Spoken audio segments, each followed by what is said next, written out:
नमस्कार दोस्तों, कक्षा 12 शिक्षा मनोविज्ञान और उसका पाठ 3 हम पूरे कर चुके हैं। कक्षा 11 हम पूरी कर चुके हैं। चौथा पाठ हम देखेंगे मनोवैज्ञानिक विकार। हालांकि ये आपके कोर्स में सीधा नहीं है, मगर इसमें से कुछ चीज़ें हम छांटेंगे जो मैंने हाईलाइट कर रखी है, जो आपके काम की हो सकती है। तो इसमें जो है हम देखते हैं दोस्तों कि मनोवैज्ञानिक विकार में कहाँ कहाँ इम्पोर्टेंट है। तो परिचय यानी असामान्य व्यवहार किसे कहते हैं। तो ये चीज़ें क्या है कि कई बार इनकी परिभाषाएं काम आती है दूसरी चीज़ों को समझने में। तो ऐसे व्यक्ति होते हैं जो अपने व्यवहार में दुख, परेशानी, असंतुष्टि, चिड़चिड़ापन आदि लक्षण सामान्य से ज़्यादा दिखाते हैं। तो ऐसे लोग जो है तो उनका जीवन चिंता, तनाव और कुसमायोजन से ग्रस्त होता है और इसी वजह से वह अपने सामान्य दिनचर्या का निर्वाह करने में असफल रहते हैं, तनाव में रहते हैं, टेंशन में रहते हैं। आधे से ज़्यादा दिन सोचने विचारने टेंशन में चला जाता है। ऐसे व्यक्ति असामान्यता का साक्षात उदाहरण होते हैं।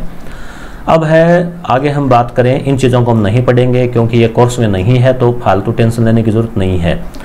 क्या करना होता है कि अपने को अनाप शनाप ज्ञान बढ़ाने की बजाय जो सिलेबस में टॉपिक दिए रहते हैं हमें उन्हीं को पढ़ना है। आपको समय मिले रीड के बाद इस किताब को पढ़ लेना। PDF टेलीग्राम पे मौजूद रहेगी, आप मोबाइल में डाउनलोड कर लेवें। परंतु अभी फ़िलहाल रीड के अकॉर्डिंग जो सिलेबस है वो ही हम पढ़ेंगे। मैं ये इसलिए आपको दिखा रहा हूँ कि ये चीज़ें जो है धीरे धीरे मैं स्क्रॉल कर रहा हूँ, आपको पता लग जाए कि आपको नहीं पढ़नी, और फिर भी इच्छा हो तो पॉज करके पढ़ लेना। अब देखो, सामान्य व्यक्ति और असामान्य व्यक्ति दोनों के व्यवहार में क्या अंतर होता है, ये थोड़ा सा हम जान लेते हैं। देखो, सामान्य व्यक्ति क्या करता है, सूझपूर्ण व्यवहार करता है, सूझबूझ के साथ में उसका व्यवहार संयमित होता है। एक आदर्श व्यवहार मान सकते हैं या सामान्य व्यवहार मान सकते हैं। जबकि असामान्य व्यवहार वाला व्यक्ति होता है ना, जो कि कुसमायोजित हो, चाहे वो कैसे भी किसी भी प्रकार की ज़्यादा चिंता में हो, उसका सूझपूर्ण व्यवहार कम होगा और या बिल्कुल नहीं होगा, और थोड़ा विचित्र और असामान्य व्यवहार होगा।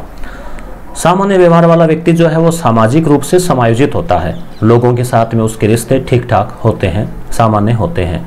असामान्य व्यक्ति कुसमायोजित होता है और वह तालमेल नहीं बैठा पाता, या तो सभी से अनबन हो जाएगी उसकी, या उसका अक्सर लड़ाई झगड़ा सभी से चलता रहेगा। सांवेगिक परिपक्वता होगी और सांवेगिक नियंत्रण भी होगा। अपने संवेग जो है उनको वो दिखाएगा तो परिपक्वता से, मैच्योरिटी, और उन पर नियंत्रण रहेगा। असामान्य व्यक्ति है उसमें अपरिपक्वता रहेगी और नियंत्रण की कमी पाई जाएगी। सामान्य व्यक्ति को वास्तविकता का ज्ञान होता है कि यह सच्चाई है, हवा में नहीं उड़ता, और असामान्य व्यक्ति वास्तविकता का ज्ञान नहीं रखता। तो ये सामान्य व्यवहार या असामान्य व्यवहार मनोविज्ञान में अक्सर हम पढ़ते हैं कि बालक का असामान्य व्यवहार। तो असामान्य क्यों होता है, कुसमायोजन की वजह से। समझ में आई होगी बात दोस्तों। आपके दिमाग में यह भी आ रहा होगा कि यहाँ से क्वेश्चन किस हिसाब से बन सकते हैं। तो क्वेश्चन बहुत ही शानदार बनाए हैं SP श्योराण सर ने।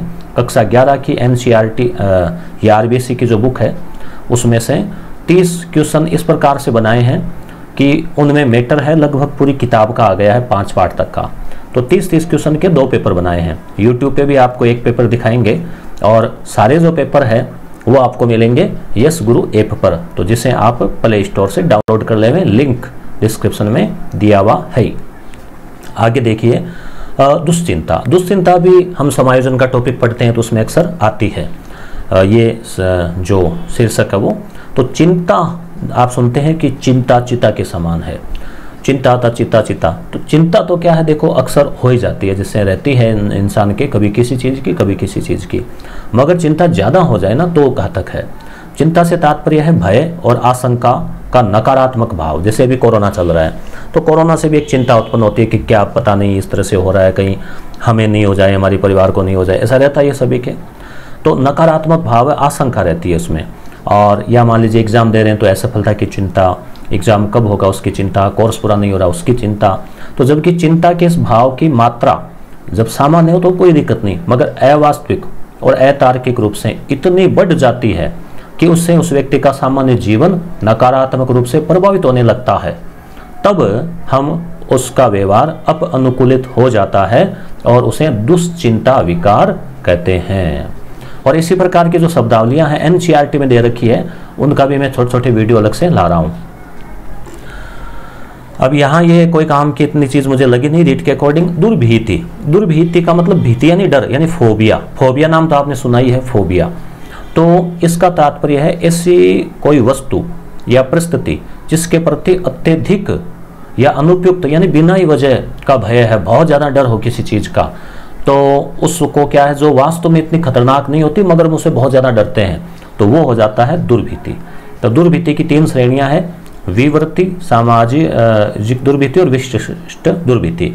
तो हम इतना न देख के हम कुछ विशेष देखेंगे, कुछ महत्वपूर्ण दुर्भीतियां।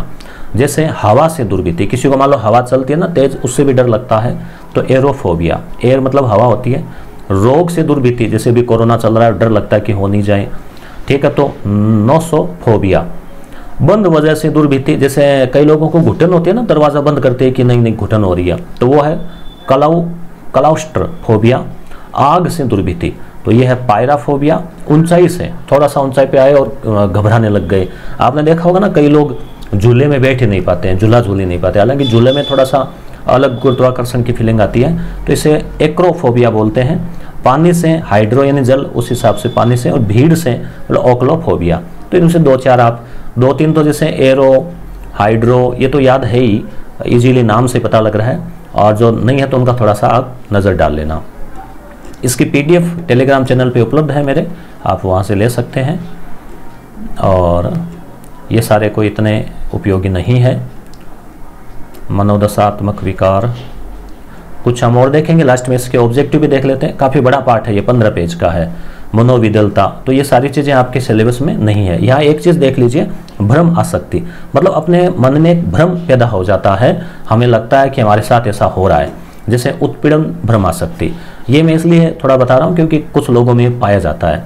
इस तरह के भ्रम आसक्ति से ग्रसित लोग ये विश्वास करते हैं कि लोग उनके विरुद्ध षड्यंत्र कर रहे हैं, मतलब उनको हर जगह ये लगता है कि कोई 2 व्यक्ति बात कर रहे हैं तो उसको लगेगा मेरे बारे में बात कर रहे हैं ये, ठीक है, और उसकी जासूसी कर रहे हैं और उसकी मिथ्या निंदा की जा रही है, मतलब मेरी बुराई कर रहे हैं। जैसे मान लो आप चल रहे हैं और किसी ने आप जैसे अपनी बात पे हंसे, तो आपको लगा जरूर मेरी हंसी उड़ाई है इन्होंने, ठीक है, आप वो अपनी बात कर रहे हैं, आप गए और चुप हो गए। कई बार हो जाता है, व्यक्ति आते एक सामान्य, आपको लगेगा मेरी बात कर रहे थे, तो ये जानबूझकर उत्पीड़न उनका किया जा रहा है, उनका शोषण किया जा रहा है। इस प्रकार की क्या भ्रम आसक्ति पैदा हो जाती है।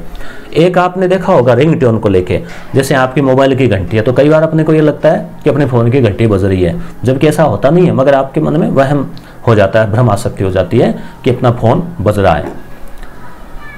तो ये कुछ इस प्रकार की है चीज़ें। और अब हम देखते हैं आगे इम्पोर्टेंट चीज़ में, उनको पहले मैंने देखे और छांट रखी है ताकि आपका समय जो है कम हो, आपको नहीं छांटना पड़े।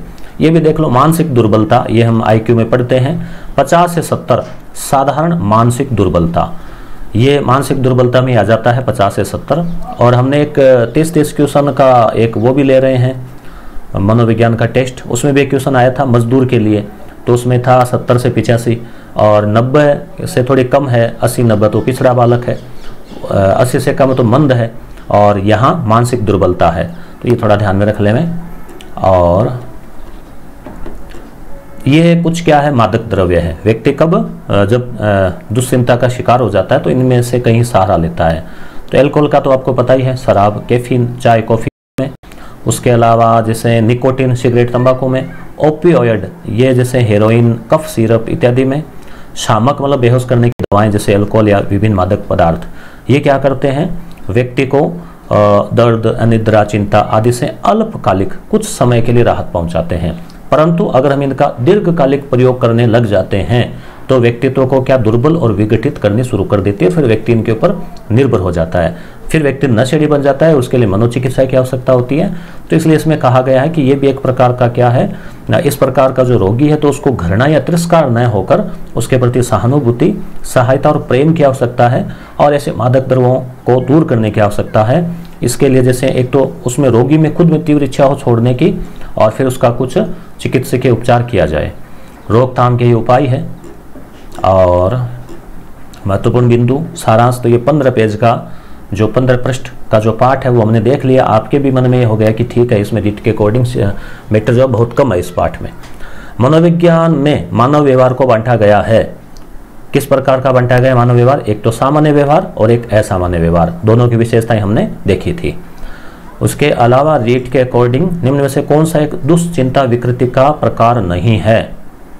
तो दुश्चिंता में जैसे दुर्भीति यानी वो फोबिया, मनोग्रसित बाध्यता और कायरूप विकार और आतंक, तो ये कायरूप विकार है, ये उसमें नहीं है।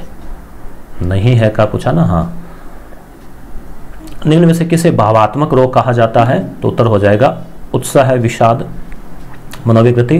बुलिमिया एक रोग है जिसमें रोगी को भूख अधिक लगती है। मानसिक दुर्बलता में व्यक्ति की बुद्धि लब्धि होती है 70 से नीचे, 50 से 70 हमने पढ़ा था।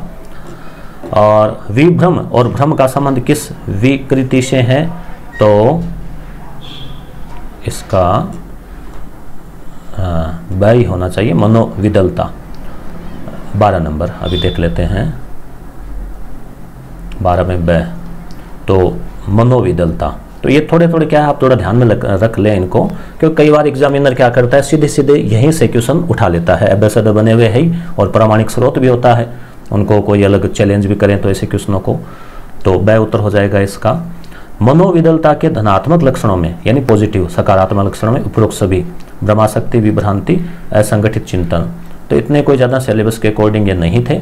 अगला पार्ट कौन सा आने वाला है वो आपको थोड़ा दिखा देते हैं। चिकित्सात्मक उपागम एवं परामर्श। तो इसमें मनोचिकित्सा है, व्यवहारवादी, संज्ञानात्मक, मानवतावादी मनोचिकित्सक। तो ये थोड़ी सी चीज़ें हैं, इनको हम देखेंगे और इसी तरह से जो है आपके लिए हाईलाइट करके चीज़ें छांट के और ये पाठ प्रस्तुत कर देंगे। ये मेरा प्रयास आपको पसंद आ रहा है तो आपको एक लाइक जो है बटन दबा के और फीडबैक देना है, और कमेंट भी कर सकते हैं कि किस प्रकार से आपको चल रहा है। अपना अमूल्य सुझाव भी दे सकते हैं कि हमें आगामी दिनों में क्या क्या चीज़ें आपके लिए लानी चाहिए। धन्यवाद।